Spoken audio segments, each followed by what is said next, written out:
Michael Jackson laikidaba numita mahaki isay amadi dance numit chupa ama malem pumbada utki.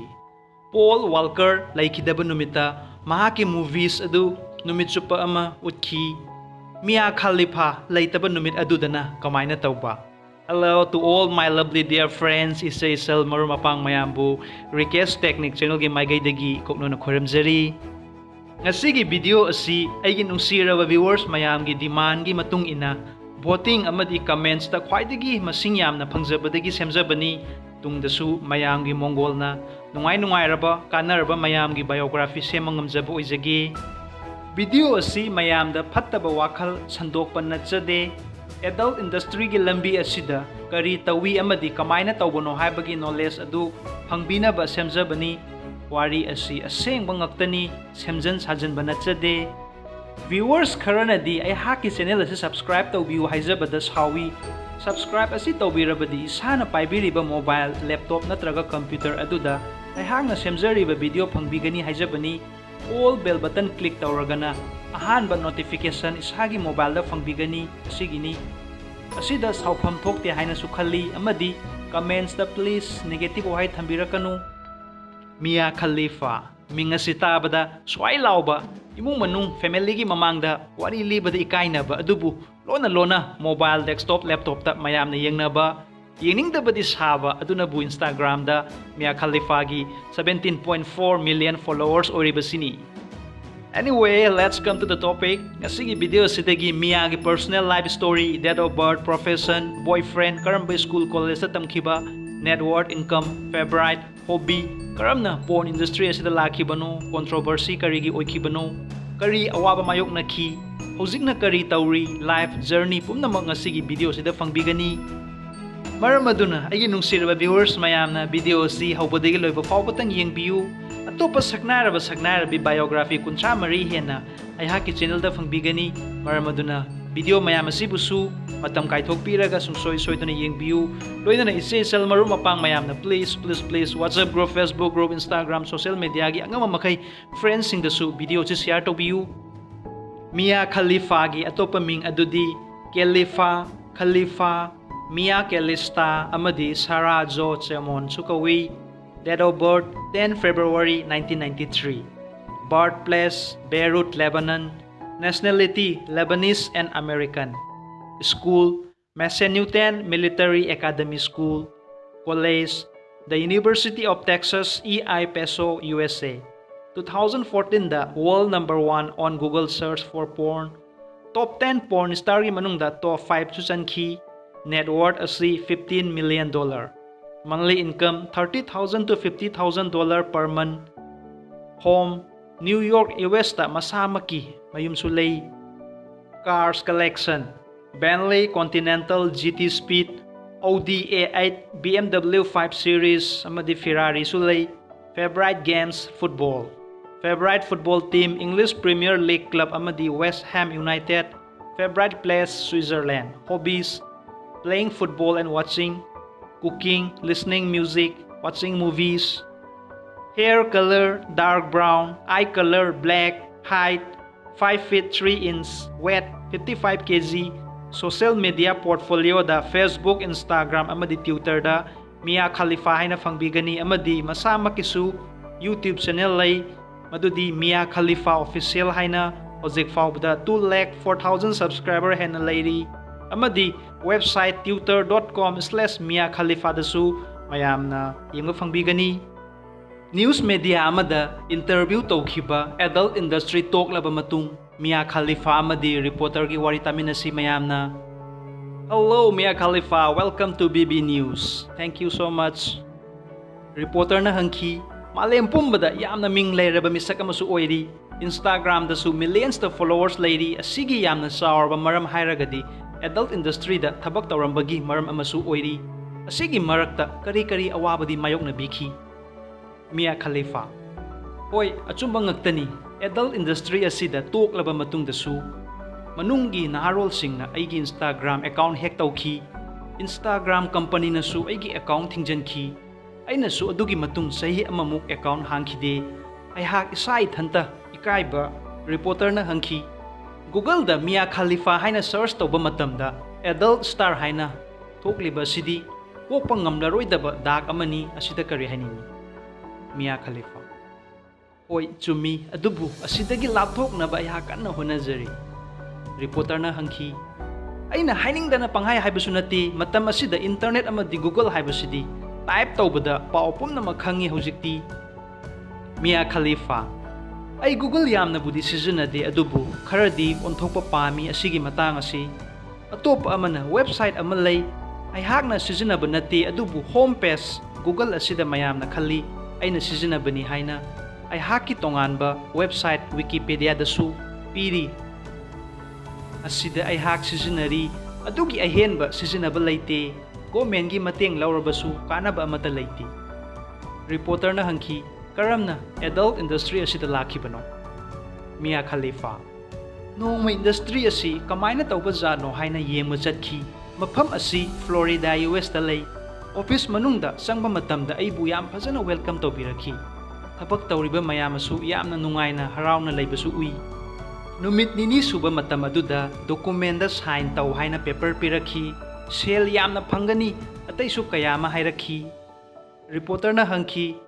adult sin khudingmak by force tawbra Mia Khalifa no adumna di tawde reporter na hangki nahaki family di ahanbada khangbra asigi thabak asi Mia Khalifa ahanbadi khangde adubu kona khanglakpa matung ai haka mari thamkhide aibu inthok pikhi Mia Khalifa asini ai khakta nate asida matam aduda aigi manager natraga contractor phai natraga phatti habagi wafam sunate matam aduda aigi manager or contractor su thamkhide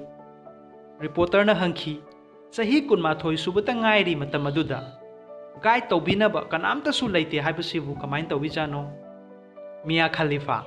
hoi miyoiba magi punsida sahi kunmanga faubada wakhal charangnaba matamni phai phatte khangdaba matamni reporter na hangki adult film asi hojiki matamdadi amukpu semkhrabadi internet ki matamnina punsi chupa sum leiragani America da natana malem pumbada adugi mathakta Middle East country dadi asuki matik popular oiri Mia Khalifa asengbaro aigi video asi Middle East da khwaidagi popular oiri hairibasi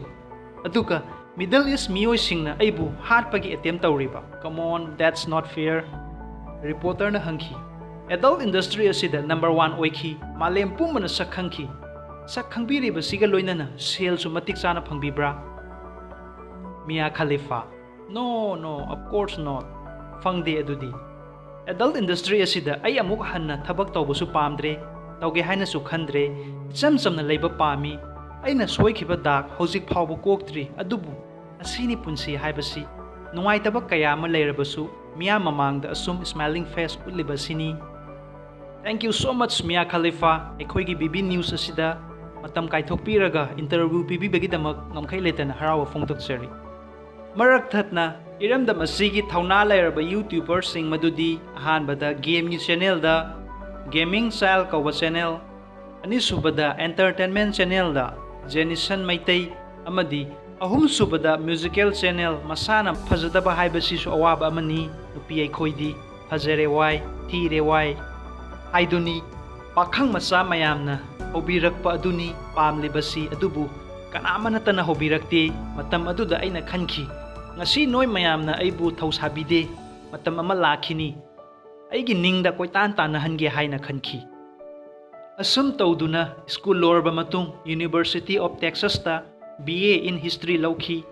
kanamtana support tawbikhide matam aduda isai thanta honajaki college level fawba college tamba lorba matung bar da thabak tawba hauki isana isagi body figure maintain tawba hauki tapna slim oirakhi adudagi modeling su yawba hauki amadi marakta Spanish game show amagi briefcase girl su oirami aikhoi family asi Catholic religion ni Khalifa hak high school dagi khangnarak ki boyfriend amaga 2011 da luhongki wakhal chanaraktabadagi 2014 da lapthoknaki amadi 2016 da divorce tawki nong manupi ama engonda hanglakhi Mia Khalifa nang masak mataw yamna fajai haksang su figure yamna tai film da try tawgera haina ꯑꯩꯍꯥꯛꯅ ꯀꯔꯤ ꯐꯤꯂꯝꯅꯣ ꯍꯪꯕ ꯃꯇꯝꯗ adult ꯐꯤꯂꯝꯅꯤ ꯍꯥꯏꯔꯛꯈꯤ꯫ ꯅꯨꯃꯤꯠ ꯈꯔꯅꯤꯗꯤ ꯑꯩꯍꯥꯛ ꯋꯥꯈꯜ ꯈꯟꯈꯤ, ꯑꯗꯨꯕꯨ ꯃꯨꯟꯅ ꯋꯥꯈꯜ ꯈꯜꯂꯨꯔꯕ ꯃꯇꯨꯡ ꯁ꯭ꯀꯨꯜꯒꯤ ꯂꯥꯏꯐꯇ ꯅꯨꯄꯥ ꯃꯌꯥꯝꯅ ꯊꯧ ꯁꯥꯕꯤꯔꯝꯗꯕ ꯑꯗꯨ ꯈꯜꯂꯨꯔꯒ ꯔꯤꯚꯦꯟꯁ ꯂꯧꯒꯦ ꯍꯥꯏꯅ 2014ꯗ ꯑꯦꯗꯜꯠ ꯏꯟꯗꯁꯇ꯭ꯔꯤ ꯑꯁꯤꯗ ꯌꯥꯎꯈꯤ꯫ ꯐꯣꯇꯣ ꯁꯨꯠ ꯀꯌꯥ ꯑꯃ ꯇꯧꯈꯤ, NSFW ꯋꯦꯕꯁꯥꯏꯠꯇ ꯄꯤꯛꯆꯔ ꯑꯞꯂꯣꯗ ꯇꯧꯕ ꯍꯧꯈꯤ, ꯑꯗꯨꯗꯒꯤ ꯕꯦꯡ ꯕ꯭ꯔꯣꯁ ꯀꯝꯄꯅꯤꯒ ꯀꯣꯟꯇ꯭ꯔꯦꯛ ꯁꯥꯏꯟ ꯇꯧꯈꯤ,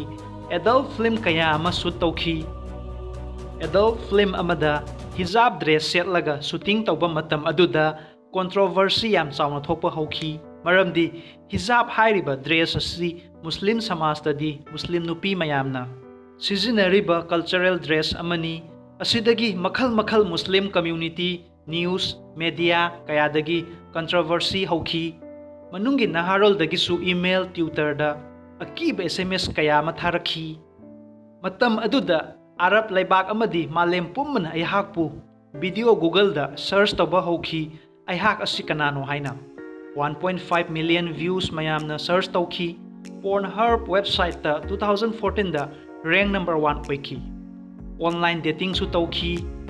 ꯁꯥꯏꯔꯤꯌꯥ ꯑꯃꯗꯤ ꯖꯣꯔꯗꯟ ꯀꯟꯇ꯭ꯔꯤꯗꯒꯤꯅ ꯈ꯭ꯋꯥꯏꯗꯒꯤ ꯌꯥꯝꯅ ꯚ꯭ꯌꯨ ꯂꯥꯛꯈꯤ꯫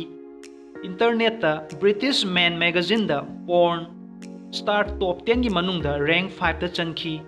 ꯑꯉꯛꯄꯅꯤ ꯃꯥꯂꯦꯝ ꯑꯁꯤ, ꯑꯩꯍꯥꯛꯄꯨ ꯌꯥꯅꯤꯡꯗꯦꯗꯤ ꯍꯥꯏ,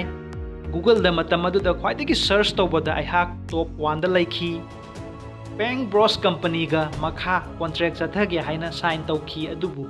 ꯑꯀꯤꯕ, ꯅꯨꯡꯉꯥꯏꯇꯕ, ꯏꯀꯥꯏꯕ ꯐꯥꯎꯔꯛꯄꯅ ꯏꯟꯗꯁꯇ꯭ꯔꯤ ꯑꯁꯤꯗꯒꯤ ꯊꯥ 3 ꯈꯛ ꯊꯕꯛꯇꯧꯔꯝꯃꯤ, ꯑꯗꯨꯗꯒꯤ ꯇꯣꯛꯈꯤ꯫ ꯏꯟꯗꯁꯇ꯭ꯔꯤ ꯑꯁꯤꯗꯒꯤ $12,000 खक्तंग सेल तानखी in Indian rupees 8,83,752 per sinda $1,000 फंखी in Indian rupees 73,656